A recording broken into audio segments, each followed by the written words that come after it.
Le marché du coaching, des formations en ligne et des produits digitaux a bien changé. Et désolé de te dire, mais ce qui marchait en 2018 ne fonctionne plus forcément aujourd'hui. D'ailleurs, en 2025, certaines catégories de produits digitaux sont même carrément vouées à l'échec. Si tu veux surtout pas faire un flop total à ton prochain lancement, il y a 3 types de produits digitaux que tu dois absolument éviter. Je vais te les révéler dans cette vidéo et je vais t'expliquer aussi quoi faire à la place si tu as envie de monétiser ton expertise avec un business en ligne qui soit à la fois scalable et rentable. Premier type de produit, les guides et les e-books théoriques. Il fut un temps où vendre un e-book à 47 € qui était bourré de théorie, c'était absolument pas un problème. Mais aujourd'hui, c'est un enfer à rentabiliser et ça ne se vend plus du tout. Parce que déjà, aujourd'hui, l'information est gratuite et on y a littéralement accès partout, sur Internet et avec l'IA. Le résultat, c'est que les gens sont plus du tout d'accord de payer uniquement pour de l'information pure. Deuxièmement, la grande majorité des e-books qui sortent aujourd'hui ne se démarquent absolument pas. En fait, ils ont rien de spécial du tout, ces e-books. C'est simplement des personnes qui ont cru qu'elles allaient pouvoir ouvrir Canva, générer un texte avec l'IA, le balancer dedans, choisir un joli template et le vendre à 47 € et c'est plié. En fait, ça marche pas comme ça et la seule manière de faire au moins une vente avec ce genre de produit, c'est d'avoir une giga grande audience. Et même si ton audience t'a fait confiance pour acheter quelque chose chez toi et qu'en fait c'est ce genre de qualité-là que tu leur proposes, bah laisse-moi te dire qu'ils vont rien acheter d'autre et que la prochaine fois que tu vas lancer une offre, bah ils vont surtout pas la prendre. Je vois pas mal de gens, notamment sur TikTok, qui croient qu'ils vont pouvoir créer un e-book, un petit guide comme ça, et puis vivre à 100% de leur activité sur Internet. En réalité, ce qu'il faut comprendre, c'est que pour vivre de son business avec juste un e-book, il faut en vendre des quantités astronomiques. Par exemple, si tu vends un e-book à 20 €, tu devrais en vendre 500 par mois pour générer 10 000 € par mois avec juste cette offre. Bien sûr, s'il est bien fait et qu'il répond aux exigences du marché, ça peut être un super produit pour générer un complément de revenu passif, par exemple, mais je ne pense pas que ce soit vraiment le format de produit digital sur lequel il faut se baser pour vivre à 100% de son business en ligne. Moi qui suis dans le domaine depuis 2016 et qui ai moi-même sorti déjà des e-books, je peux te dire que c'est très compliqué de générer, 3-4 000 €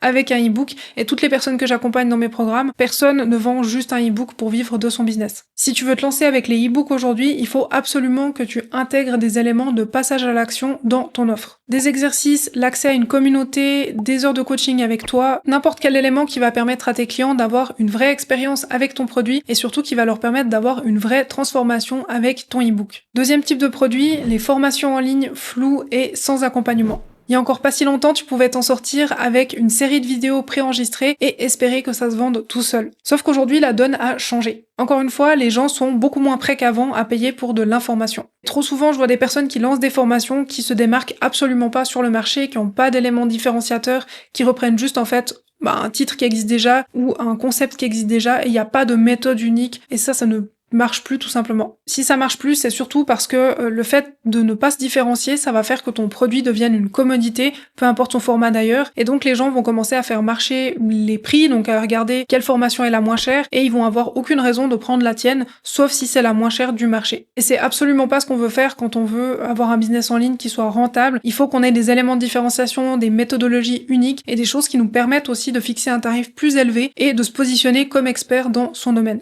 J'entends souvent dire que les formations en ligne, c'est mort, ça ne marche plus. Et pour moi, c'est complètement faux. C'est pas mort. En fait, simplement, il y a eu une sophistication du marché. C'est-à-dire que les gens font plus attention. Il peut moins y avoir d'arnaques. Avant, il y a quand même des gens qui ont complètement abusé avec les formations en ligne. Des gens surtout qui sont très connus et qui vendent des formations hyper vides, avec pas de ressources, juste une petite série de vidéos, ou au contraire plein de trucs mais mis dans tous les sens. Et les gens donc maintenant aujourd'hui font vraiment attention, et il faut arriver avec une promesse claire, avec des éléments encore une fois de différenciation, sinon ça ne marche pas. Mais si on s'adapte aux nouvelles tendances du marché, les formations en ligne ça reste un des meilleurs moyens de monétiser sa passion ou son expertise sur internet et de le faire d'une manière rentable et scalable. Ce qui fonctionne aujourd'hui, si tu veux vendre des formations en ligne, c'est d'intégrer d'une manière ou d'une autre de l'accompagnement et de l'expérience dans ton offre, par exemple avec des coachings live, avec du feedback que tu vas donner à tes étudiants, avec un suivi personnalisé, ce genre de choses-là, envoyer des cadeaux, tout ce qui peut vraiment inculquer une sorte d'expérience et donner aussi un suivi plus précis et plus personnalisé pour tes clients. Donc quand je parle d'accompagnement, c'est plus ce côté personnalisation et ça, t'as pas besoin de faire des heures et des heures et des heures de coaching, tu peux juste intégrer par exemple une session de coaching live par mois ou par semaine. Tu peux aussi ajouter du feedback feedback, tu peux donner du feedback à tes étudiants. Ça peut être vraiment pas mal de choses différentes, mais toutes ces petites choses permettent vraiment de vendre ton offre plus cher et de donner une vraie plus-value aussi pour tes étudiants ou les personnes qui vont participer à ta formation. Ce qui veut dire qu'en fait, on arrive plus sur un format programme en ligne que formation pure avec juste une série de vidéos préenregistrées. La deuxième chose que tu peux faire, c'est éviter au maximum la théorie et aller plutôt sur des choses très actionnables et très concrètes. Au lieu de donner des étapes, tu peux par exemple partager ton expérience personnelle ou des choses que tu as vues concrètement sur ton marché, des choses en fait que ChatGPT ne pourrait pas répéter simplement parce qu'il ne l'aura pas forcément vécu. Et enfin, la troisième chose que tu peux mettre en place pour vendre plus facilement ta formation en ligne, ça se passe au niveau du marketing et c'est le fait d'avoir une promesse très claire et aussi de proposer un résultat qui est mesurable. Le troisième type de produit, ce sont les produits digitaux génériques comme les templates de CV, les livres de coloriage, les cartes de vœux, etc. Avant, tu pouvais ouvrir une boutique Etsy et vendre plein de produits digitaux différents sans trop de problèmes. C'était même un assez bon plan pour générer des revenus passifs. Encore une fois, l'IA a tout changé et les gens se demandent pourquoi ils paieraient un modèle de CV alors qu'il y a déjà des templates sur Canva et qu'ils peuvent remplir facilement, soit avec l'IA directement sur Canva, soit avec simplement ChatGPT, Claude, etc. En plus, aujourd'hui, le marché est hyper saturé avec plein de gens qui essayent de vendre les mêmes ressources générées encore une fois par IA, que ce soit des templates de stickers, les cartes de vœux, enfin tout ce que tu veux. Aujourd'hui, les gens utilisent l'IA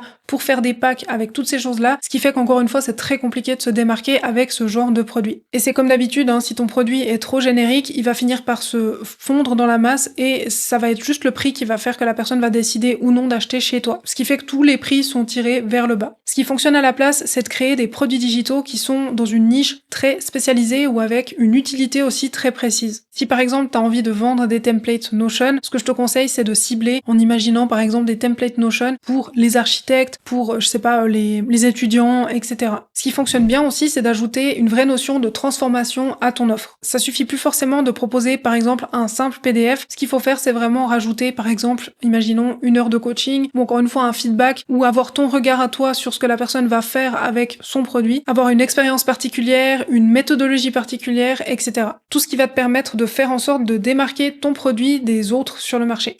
Concrètement, si ces produits digitaux ne fonctionnent plus aujourd'hui, c'est parce qu'ils ont plusieurs failles en commun. Ils apportent pas une transformation concrète, ils se démarquent pas, ils sont perçus comme des commodités et ils répondent plus aux attentes du marché. Ce dont il faut que tu te souviennes, c'est que les gens aujourd'hui payent beaucoup plus difficilement uniquement pour de l'information. Par contre, ils sont encore très contents de payer pour gagner du temps et pour éviter des erreurs. En fait, ton rôle, ça doit être celui du guide qui va aider ton client à aller du point A au point B le plus rapidement possible et avec le moins d'embûches possible aussi sur le chemin. Et pour que ton produit digital cartonne, il y a des éléments qu'il faut absolument intégrer dans ta stratégie. Dans la prochaine vidéo, je te révèle les 7 éléments incontournables qu'il faut absolument intégrer dans ton offre de produit digital pour faire en sorte qu'il soit rentable et qu'il se vende comme des petits pains. Si elle est déjà disponible au moment où je te parle, tu pourras cliquer dessus pour la lancer. Et si c'est pas le cas, oublie pas de t'abonner à la chaîne et d'activer la cloche des notifications pour savoir quand elle sera disponible.